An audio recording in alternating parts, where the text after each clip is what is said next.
Hello to all traders and welcome to another monthly NFP visit. So this payroll is the last of 2020 as we await the college electoral voters in their respective states to cast their ballots for the vice president and president on the Monday after the second Wednesday in December. So basically it's the 14th of December that these electoral college voters will amass and get together.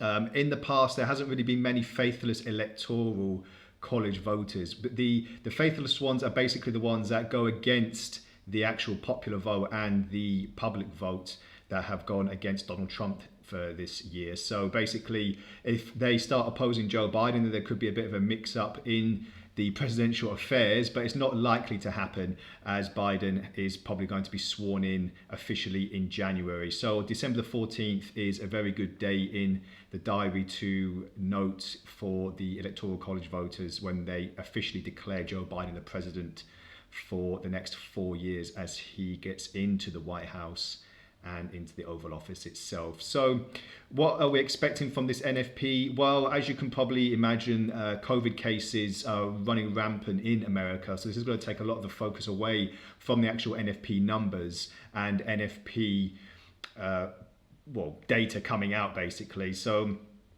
from the recent stories coming out, New York last night just had their Christmas tree lights turned on.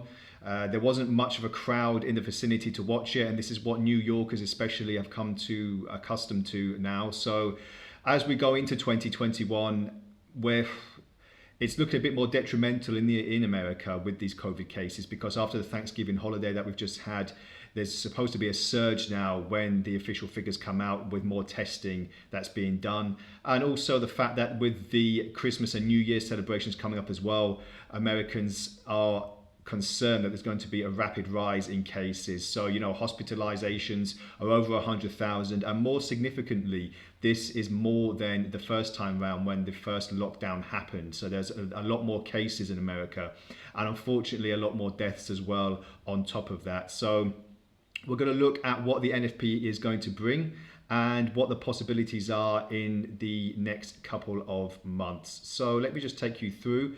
The NFP session will be done by myself, David Kindley, and on behalf of Orbex.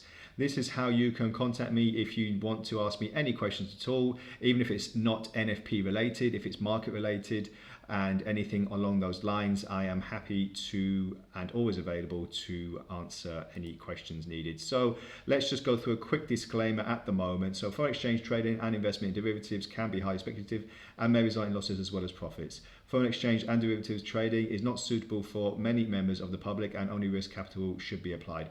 This webinar is provided for information purposes only, and no information contained herein constitutes a solicitation for the purpose or the purchase of sale or commodity, security or investment, nor should it serve as a basis for any investment decision. Orbex Limited does not guarantee the accuracy or completeness of information or analysts supplied. So with that being said, just going to move on now to the main areas of interest, what we do every month. So we look back at what the analyst was last month and what it's expected to be for this month as well.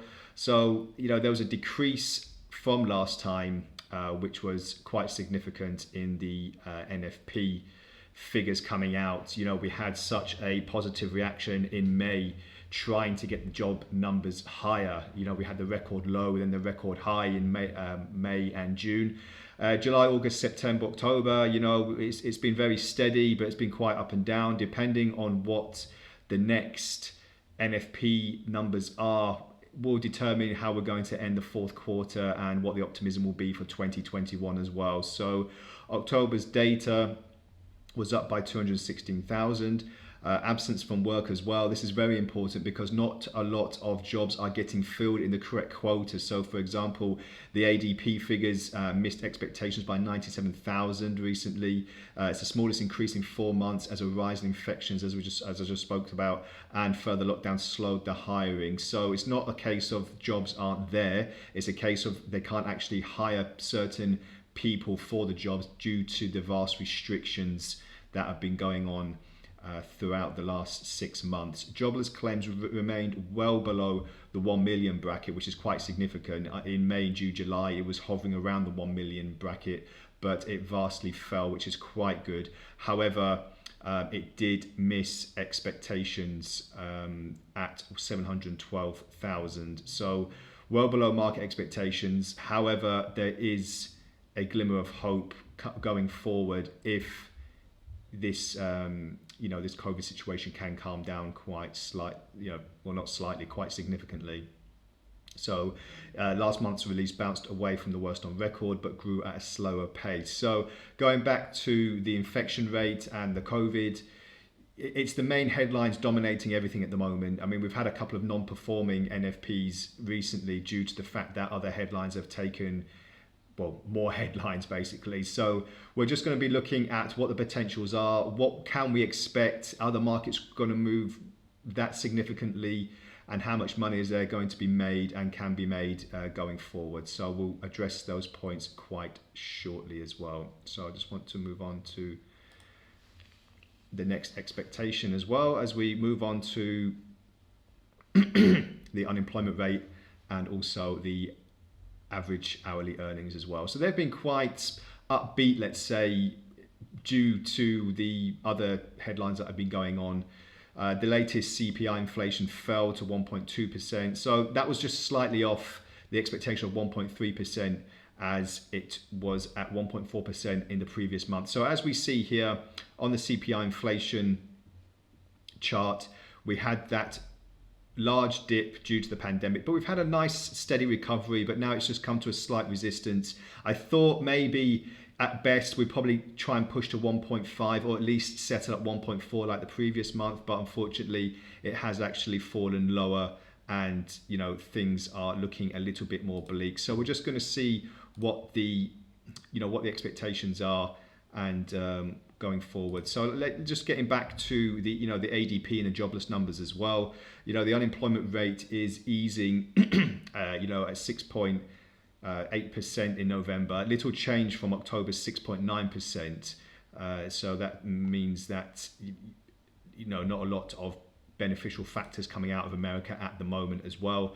As I said before, ADP private businesses hired less than expected. There is a growth, but it's the smallest increase in 4 months, which is quite significant as well. It means that even though there was a great recovery from the pandemic in May, it also points to the direction that things won't really pick up in America for a while yet. So like I just said recently on recent reports, we're looking at its worse hospitalization numbers and worse fatalities than the first round of the first lockdown, that happened in March, April and May. So very, very bearish news there going into it. So let's just go through a few indicators that we run through. So ISM manufacturing and non-manufacturing. So, business conditions, if they can create any more employment, if it's going to be significant for anyone in the industry that can actually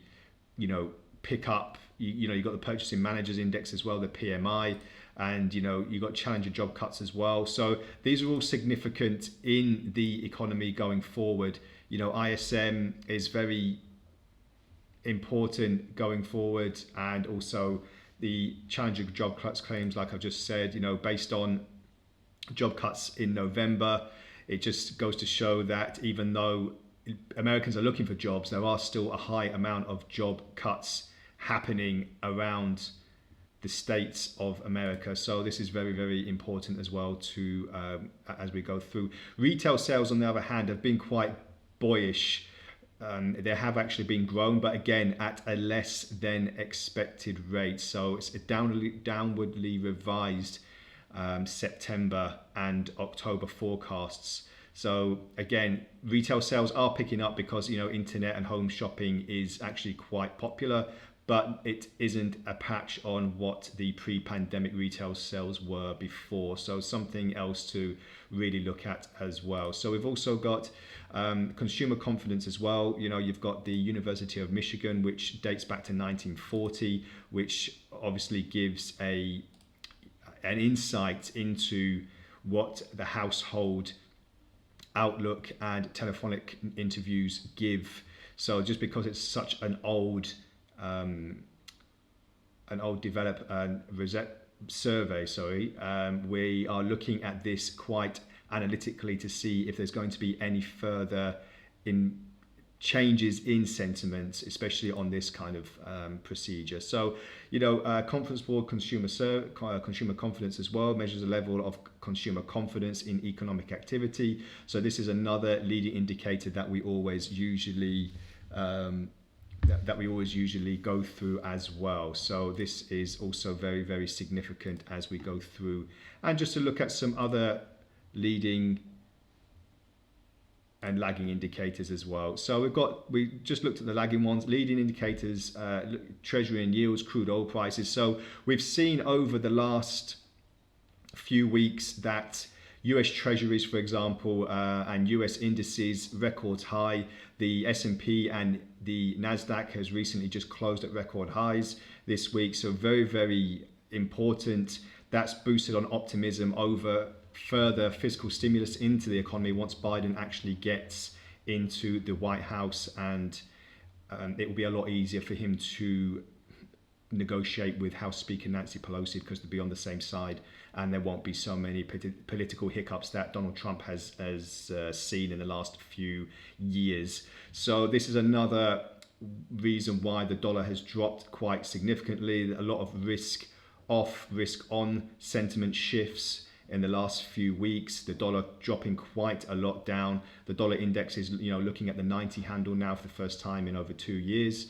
And also we've got the euro dollar, which is since 2000, well, if I'm not mistaken, March 2018 was the last time that we saw these lofty highs. So we're just looking into what can drive optimism for the dollar in the next few weeks going into the end of Q4.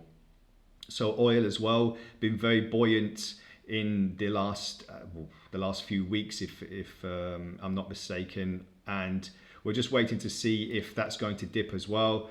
We've had demand for oil surge quite a lot, so there's a good indication with the recent vaccination news in Europe that we're going to have a little bit more of an upturn in oil demand as well. So things to look out for as well. And also gold is on the horizon, but we'll look at that shortly as we move into the presentation and move onwards as well. So let's just look at the actual table of the leading and lagging. So the last round of data that's been put recently, it's a bit 50-50 at the moment. There's roughly about the same amount of pros and cons.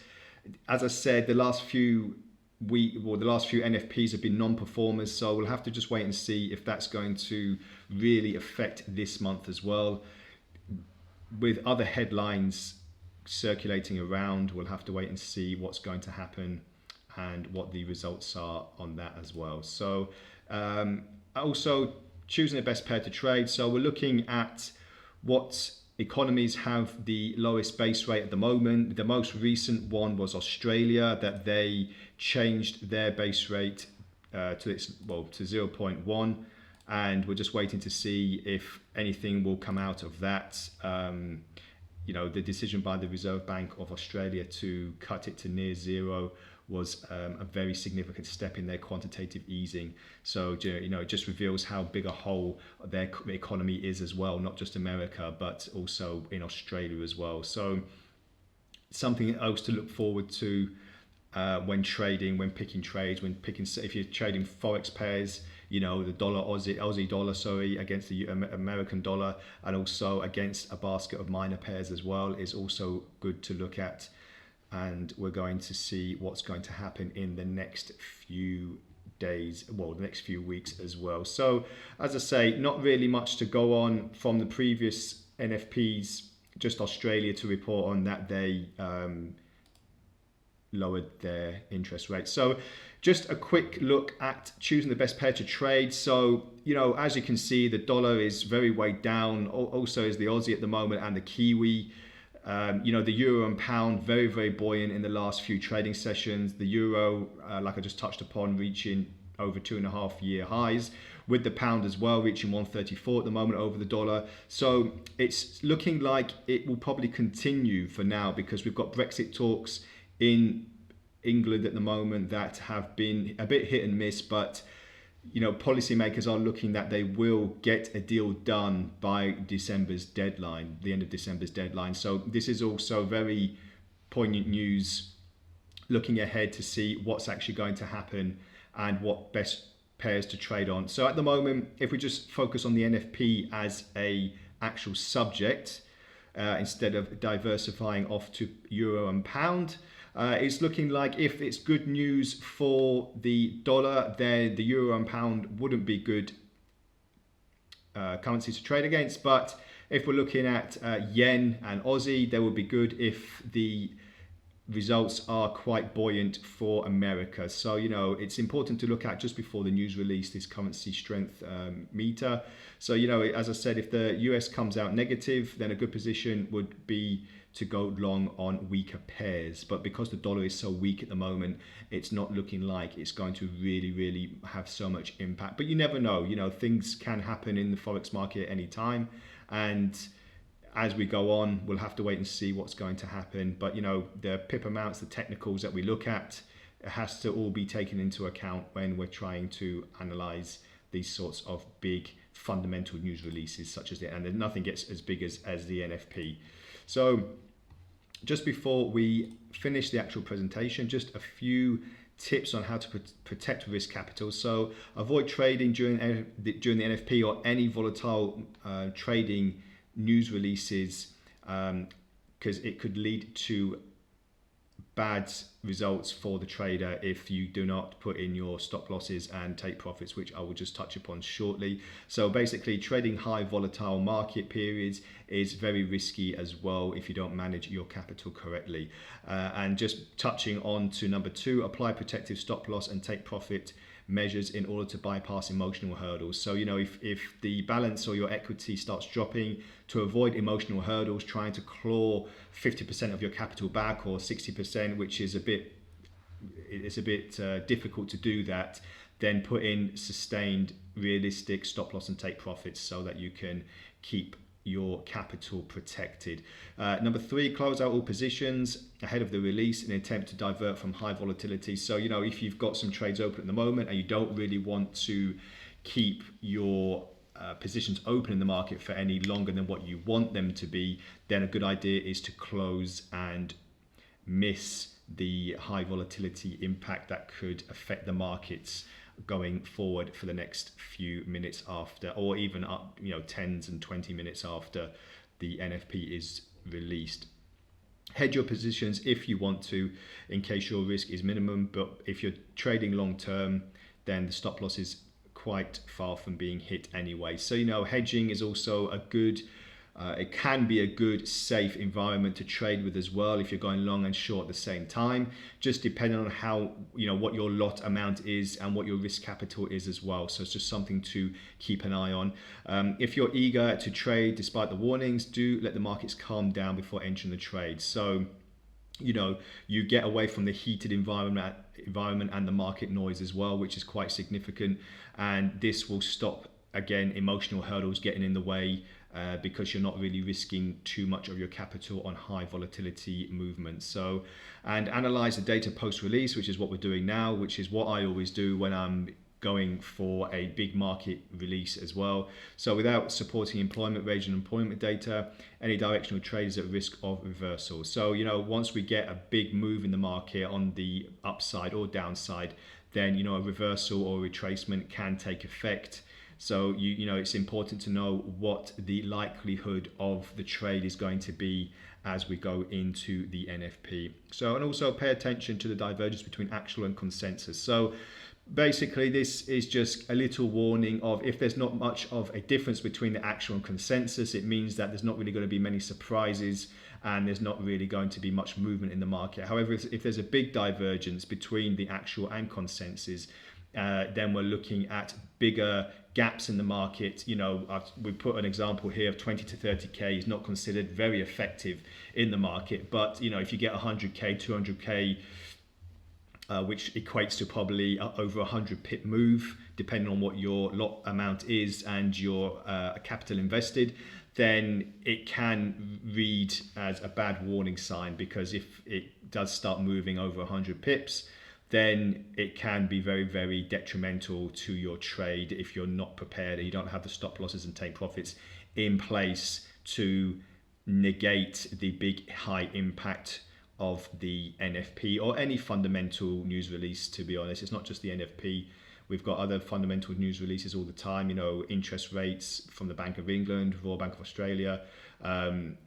And this is actually what is always a risk. So that's the end of the presentation. So what I'll do now, and what I always do, is just to get a basket of currency pairs against the dollar and other ones that have been moving quite significantly. I've been looking at the Dow recently. Obviously, like as I said before, we've got the record highs coming out in the last few days of the Nasdaq and the S&P. So it's quite significant to look at and to understand what's actually going on and what the potentials are, because after the first wave of the pandemic, we didn't really know if we were going to get back to record highs with anything, let alone the actual indices in America. So it's very, very, very buoyant at the moment, with a lot of technology stocks in particular. If there is going to be another lockdown in January, which a lot of economists think there will be, as I spoke about at the beginning of the presentation, due to the holiday season and the Thanksgiving holiday that has just occurred, if we do get a big spike in infections like the hospitals are already coping with at the moment, or not coping with, then we could see more technology sector stocks be very buoyant moving forward. So the ones that have already had a big push, Netflix, Facebook, these kind of things, we could look for more of a surge in these sectors.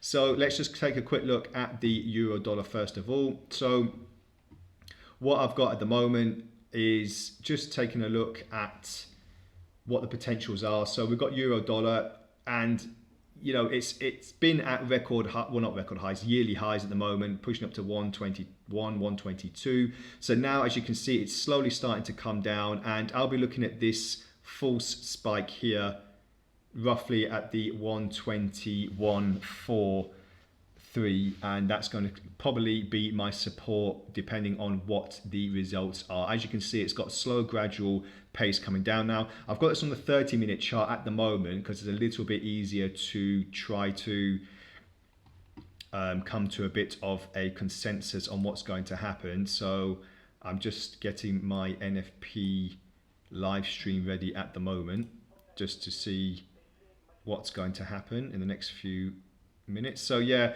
and we've also got the pound dollar as well, which was quite significant. This was looking to be quite 134 pushing up to 135. It's just quite phenomenal at the moment. So I'll just expand that slightly so it's a bit more easy to see. So we'll be looking at these recent tops at the moment to see what the potentials are. I'll be looking at this area here, probably just over the psychological 134, sorry, the 134.8, pushing up to 135 could be a bit of a miss because we've seen a bit of resistance there, a little bit like the euro dollar as well with the 122 range. So that's above and beyond at the moment. So I'll just be looking to see what the potentials are as the news is released. Gold at the moment as well, very choppy, consolidating after quite big moves in the market. I'll just pull that out to a daily chart for gold. So as you can see, we've reached a bit of resistance at the moment on the daily chart. So I'll just bring that down to 1 hour so it's a little bit easy to see. So we're going into a bit of a consolidation at the moment. Obviously, with the weak dollar comes a stronger metal market, so we've been looking at that as well going forward, and we're going to see what the potentials are as well. So that's the gold. Excuse me. And Aussie dollar, very, very interesting as well. We've got China trade talks, We've got other things going on with the Aussie. The the interest base rate went down as well. Quantitative easing, they're not in a very good spot at the moment as well, contrary to what a lot of economists might believe. So at the moment, we've got a lot of choppiness in consolidation. I'll be looking to see if it can really break these levels here that it's kind of touching upon now at the moment. So 0.74, the lower end of 0.74. I'll just mark that as the actual round figure. So we're just looking now to see if it's going to dip back down, and depending on the result as well of the data. I've got the the dollar yen as well. I've put it in this box so my small image here will not get in the way of the market. So I'm in a bit of an enclave here, as you can see. And this is looking, the yen hasn't really been performing too well recently. So with a weak dollar, it's had a bit of a flourish again, but we're going to see if that's going to have any effect as we go into the last part of the year. I'll just pull that out into a 4-hour chart. So as you can see, the weak dollar has really buoyed the Japanese yen, but are things about to change? It is in a bit of a choppy momentum at the moment as it creeps back up. So I'll drop that back down to a 30-minute chart as we go through and we await the NFP, which is just under 5 minutes to go. So again, the Dow as well, something very interesting to look at. Record highs for the indices, which is just phenomenal. But more importantly, the S&P and the Nasdaq closed at record highs. We've seen these small spikes in the Dow, but unfortunately we haven't seen a close price up until recently, which indicates that there could be a bit of a resistance there. So we're just over 30,000 on the Dow, and we're looking like it's going to probably progress a little bit more if we get the results that we want. So yeah, as I said, further fiscal stimulus that should be injected into the economy next year. It's probably going to be a guarantee with Joe Biden's inauguration, which is going to be confirmed on the 14th of December with the Electoral College voters meet, which I touched upon earlier. So, things to look for in the pipeline. It'll be interesting to see if, Donald Trump can stage a mass revolt in the elections, but with Michigan falling, Arizona falling, and confirming that there was no bias on the voting, no vote rigging. Donald Trump's argument is that Biden got more votes than President Obama did, which it seems for him seems to be a little bit out of reach. But the states that have done the counting again for the votes, they have confirmed that there was no irregularities in the voting procedure. So very, very significant for him as well as we go through. So just a couple of minutes to go before the results are announced. And so, yeah, as I said, with gold, we'll just see what the choppiness is. If we can see a weakened dollar again, then we could see further highs for gold. I'll just put it on a 4-hour chart. So we'll just be looking to see if it can go through this very, very detrimental downward candlestick. If it can pierce this candlestick here, then there's no reason why we can't start moving up and up and up, and then get to roughly about 1865 in that respect. So I'll just look at the euro dollar, which is probably the main mover usually anyway. We've seen a bit of a downtrend at the moment, so I'll be looking to see if it can probably touch these highs again. So 121.7, the high 121s is what I'll be looking at the moment. It's in the mid drift of the 121, which is quite significant. It's just kind of finding its feet at the moment, but I'll be looking at this false spike, like I said recently, to see if it's going to start moving any lower. And also, let's just go to the pound dollar again. As I said, very, very significant with the pound. Very, very bullish momentum in the last few trading sessions. As you can see, with the acceptance of the Pfizer vaccination, being the first country to do so, or the first economy to do so, has really boosted this sentiment. And also it has been boosted by the recent proposed Brexit talks, because whatever happens with the Brexit negotiations, there is going to be either a deal or no deal. But what is clarification for a lot of investors and traders is the fact that Britain will come out of the European Union. They will divorce from the EU, and the deadline remains on the 31st of December. There's probably not any chance that this is going to be extended in any way. So this is another thing that's going to really put a lot of confidence in the pound. So this is why we've seen quite a lot of bullish activity going forward, and obviously with the weakened dollar as well, it's a no-brainer that such a strong currency at the moment in sterling is going to eclipse the US dollar going forward. So we're just waiting now for the results of the NFP. So I'll just put these down to 30 minutes again, and we'll see what the results are. Markets are starting to move slightly, a few little spikes on the euro and the yen. The dollar CAD is moving downwards as well. Okay, here we go. So there's a bit of a more positive move than the last NFP, and we're just waiting to see what the official figures are at the moment. And so as I said, I'll be looking at probably a high 121 top, and on the euro dollar, that's for sure. So the pound dollar not really moving. As I said before, the pound is quite strong at the moment, so probably not much of an impact there, but we'll see what's happening in the next few seconds. So, you know, NASDAQ, Dow Jones, S&P all higher today, very, very significant. And okay, so US non-farm payrolls, 245,000 up. The consensus was 440,000. So this wasn't really a big surprise. They knew they were going to miss estimates, even though the job number is in a positive. There are still millions and millions of Americans out of work at the moment, unfortunately. So not really a big surprise. US November unemployment rates fall to 6.7 versus 6.9. So a slight decrease in unemployment as well. So quite not a bad jobs report for the dollar, but obviously it could have been better. It could have been a lot better. So we're expected to see a few little spikes in the market. There hasn't been anything really significant at the moment. Euro dollar, we've seen a spike of 15 pips, which is, you know, nothing really in this kind of fundamental environment. Jobless rate falls to 6.7. The estimated was 6.7, so no real surprises there as well. So we're just going to see what the next news releases are. So as you can see, probably another non-performer. I mean, 15 pips, 20 pips on the euro dollar is pretty much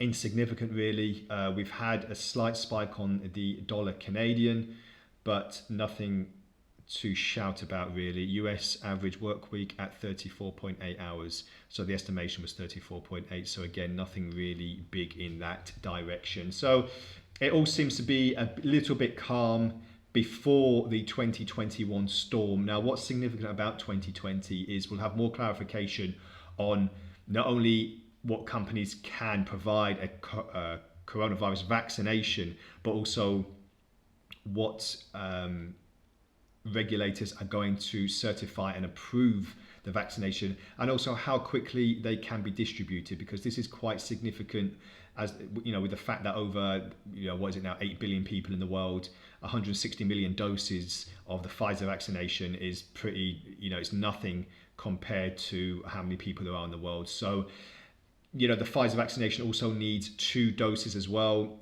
I spoke about in the Stockwatch video recently that Johnson & Johnson is looking to have their own vaccination soon. That will only need 1 dosage. So we need a lot more pharmaceutical companies in the market producing their own vaccination to try and compete with the other vaccinations that will be out there, just to give the general public a little bit more chance to try and recover from this coronavirus pandemic. So like I said before, 2021 is looking to be a very, very significant step in the right direction, hopefully, and this will lead to a bit more buoyancy in a lot of the major pairs, so especially the dollar.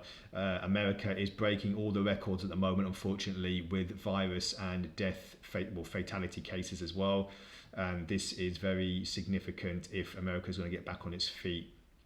the Trump administration has declared that there won't be another lockdown while he is in charge. So that's going to be after 20th of January when Joe Biden's inauguration will take place. So can America hold on for another 2 months, well, 2 or 6 weeks, 7 weeks until that deadline or that date is going to happen?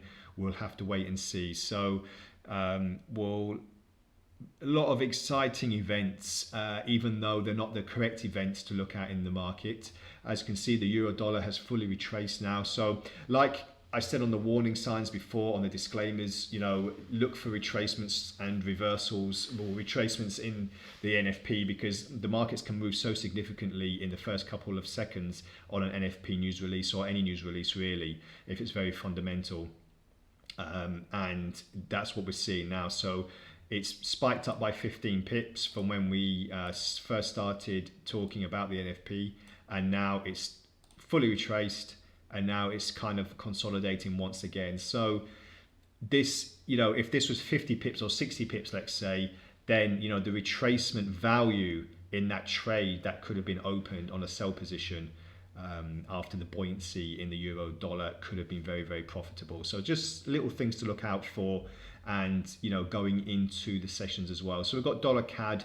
This is quite a big mover, compared to all the other currencies that I'm looking at the moment, just over 20 pips, and the dollar yen as well. So it's not been very significant for the dollar on this NFP, going into the first 10 minutes post NFP data.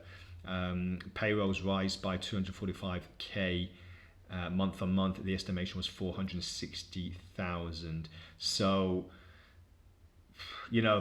it could have been a lot better. It could have been a lot better for the dollar economy. So it's the last NFP for 2020, very significant, and we'll just have to wait and see. So things to look out for in the next NFP. It's usually a quiet one just after the holiday period, and it might not be much better than this. We probably won't get much more of a clarification or coronavirus vaccination rollouts by that period. As I said before, Pfizer is going to the UK. You've got European countries also set to accept the vaccination as well. That's why the Eurozone in general is doing a lot more better than the American zone, and that's why we're seeing currency pairs trump, no pun intended there, pairs trump the American dollar. So we'll just see what the likelihood is. So we've got pound dollar at the moment at the resistance line that I thought it would be at the 134.80. We'll just see if that can penetrate that. If it does, then I'll be expecting a move by the end of the day up to the recent highs. However, as you can see, where I've put that resistance line in, it has actually it's actually failed to penetrate it. So we'll see what happens with that in the next few hours going ahead, and we'll see if there'll still be traders in the market.